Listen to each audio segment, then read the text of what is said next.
How's the food in Western Massachusetts? It's more than just dunks. Let's talk about that.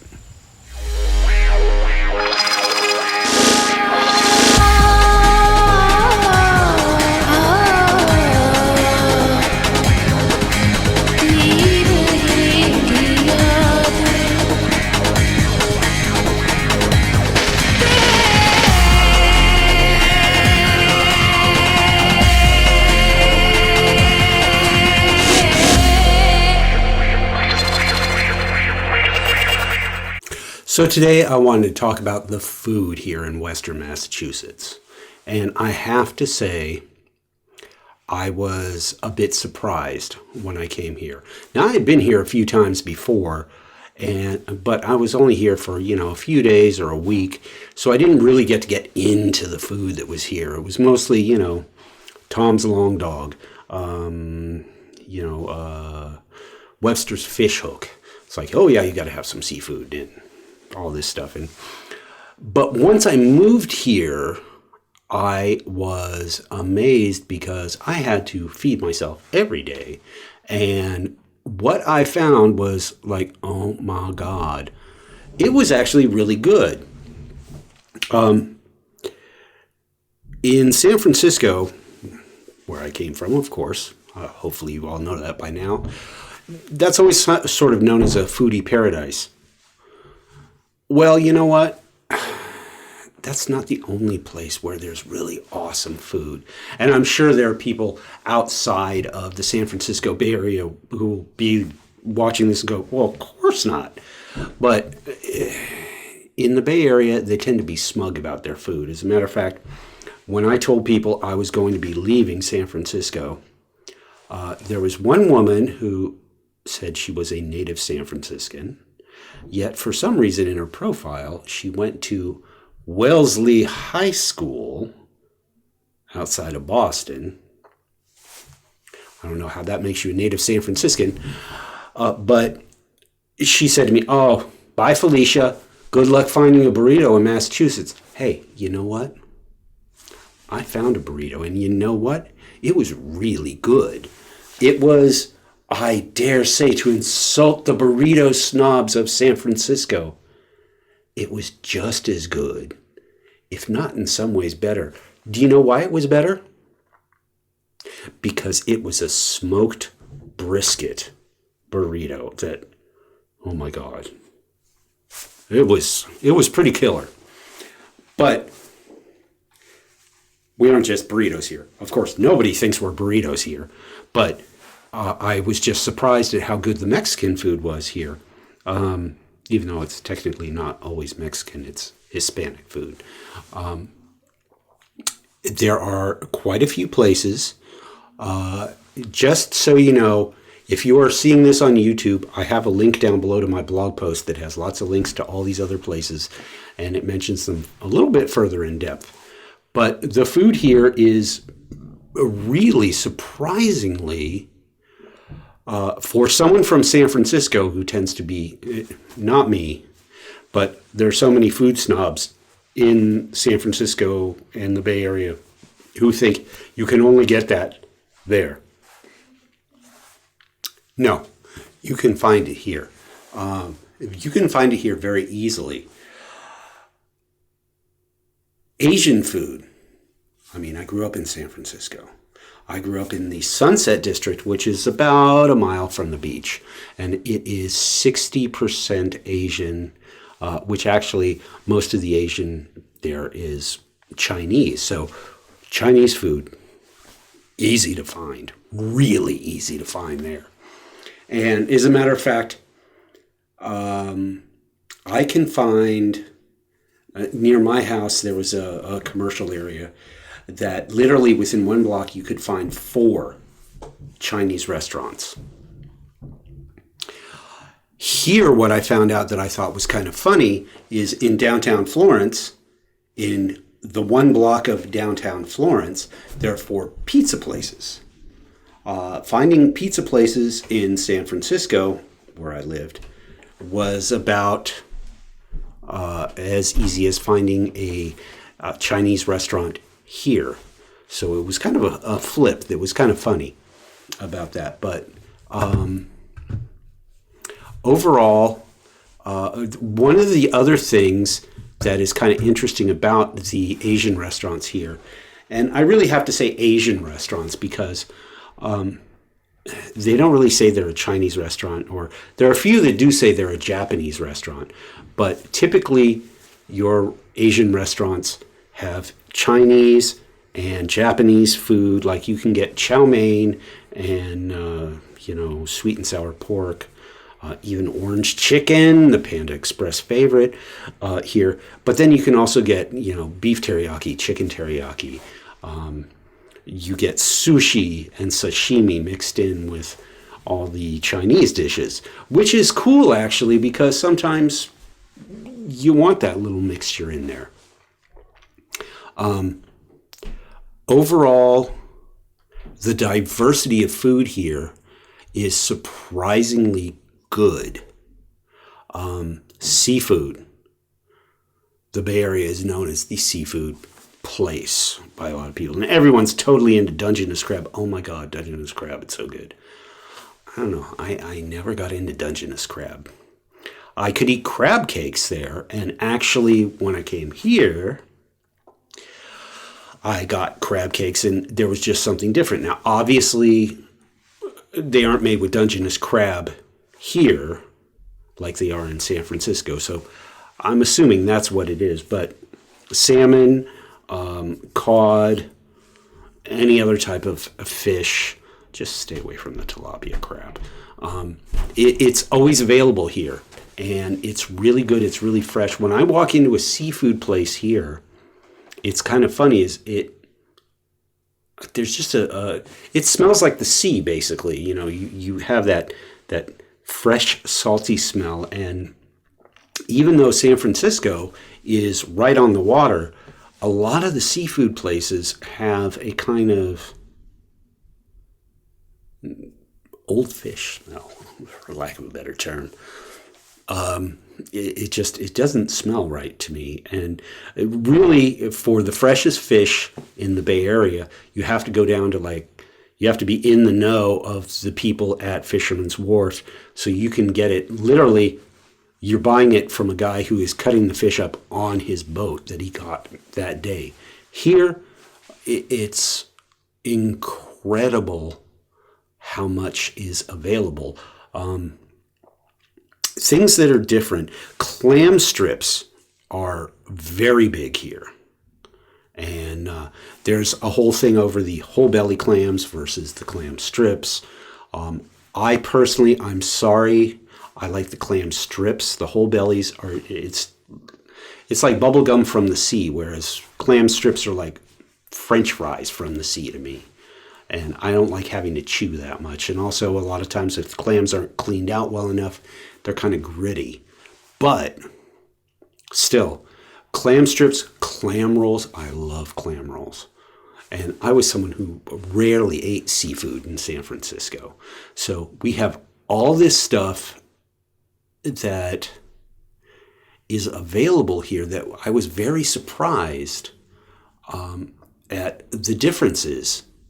And let me see, I covered Asian and Mexican. Well, actually, one of the biggest things, and I didn't mention this in my write-up on my blog, but the farm country here is amazing. Right now, we are currently probably close to the peak of corn season here, and the corn here is incredible.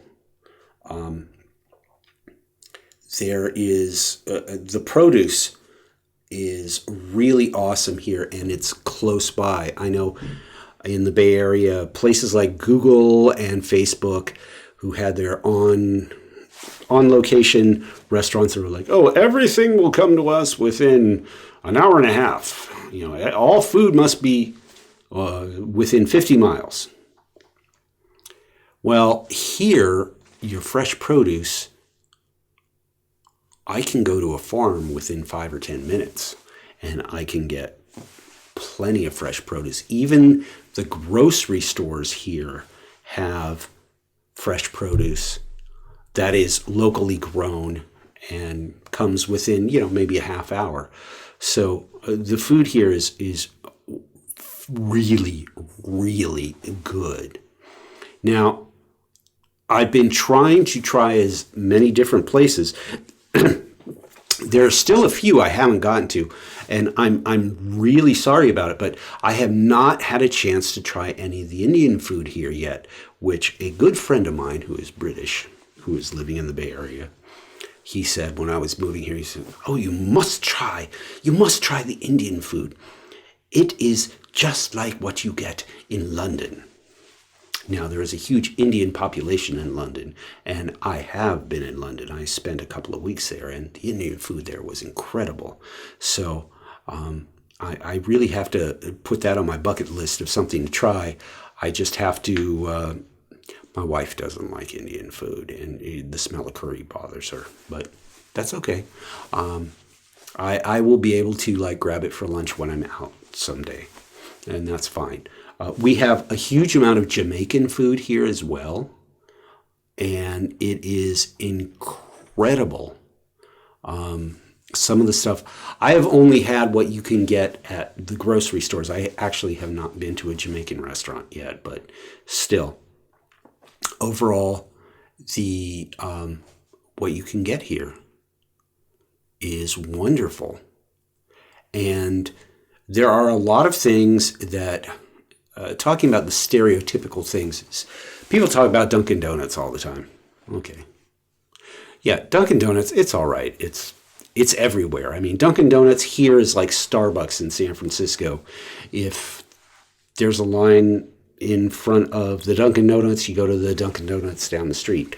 Same thing in San Francisco. If there's a lineup in Starbucks, you go to the one down the street. It is a familiar flavor for lots of people, and it's just sort of a comfort food here. I mean, I'm not going to say it's like awesome. I mean, the donuts are all right. Honestly, I like the munchkins at Dunkin'. Clam chowder. This is one of the things I do not understand about here is everyone sort of brags about how clam chowder must be white. I know that's not a Boston accent. I can't do the Boston accent yet, but if it is any color other than white, it's not clam chowder. Got news for you. On the West Coast, all your clam chowder is white. It tastes different. I don't know what it is. I had my wife and we went to Schermerhorn's in Holyoke, and they had a lunch special, $5.95. And you could get a bowl of clam chowder for $1.50 extra. So I got the fish and chips. Very good. Granted, they were cranking it out for people, so it's not like top shelf, but still, it was... I don't need someone in a outfit that costs thousands of dollars serving me my fish and chips. I just want my fish and chips. And that's kind of the way it is here. So it was really good. And my wife said, "Why don't you try the clam chowder?" And I'm like, you know how I feel about clam chowder. She goes, "Just try it." And I did. And I was like,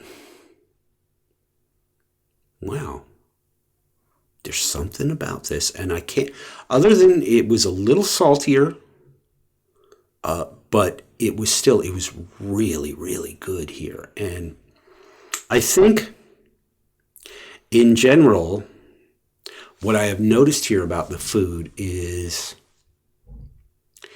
there is a big thing about comfort food here. We have lots of roadside places. Captain Jack's Roadside Shack is one of them. Scotty's in Leeds. They have, actually, Scotty's best place for a lobster roll. No offense to the people at Captain Jack's, but Scotty's has a lobster roll that is a lobster roll. Actually, Captain Jack's is a lobster roll as well. It's not lobster salad.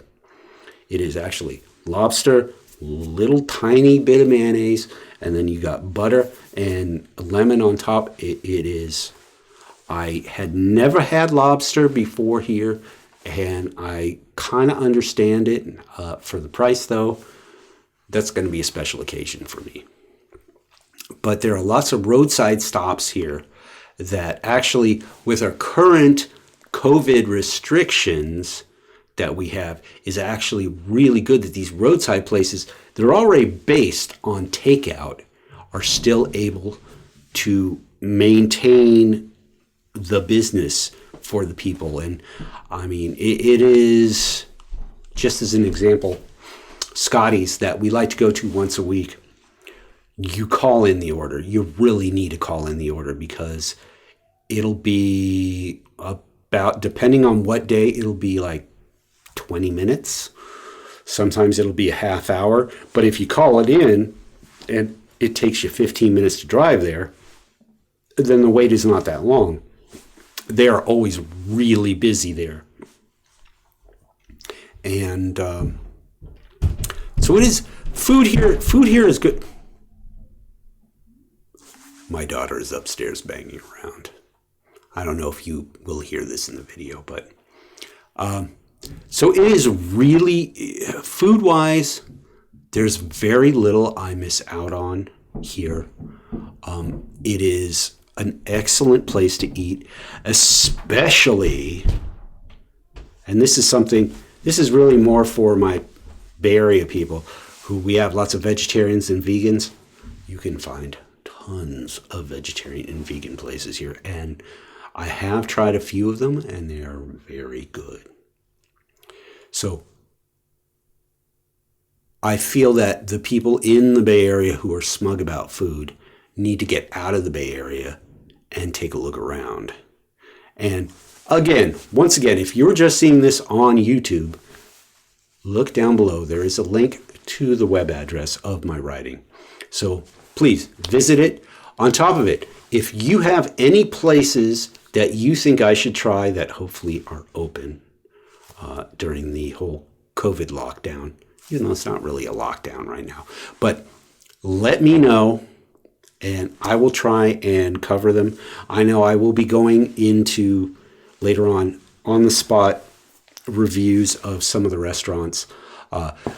If I don't like the restaurant, I'm not going to review it. I'll be honest. I don't want to like badmouth anybody. But I want suggestions of places I have to try. I have a list of all the places I tried on my blog down there. So let's see what happens next time I come back.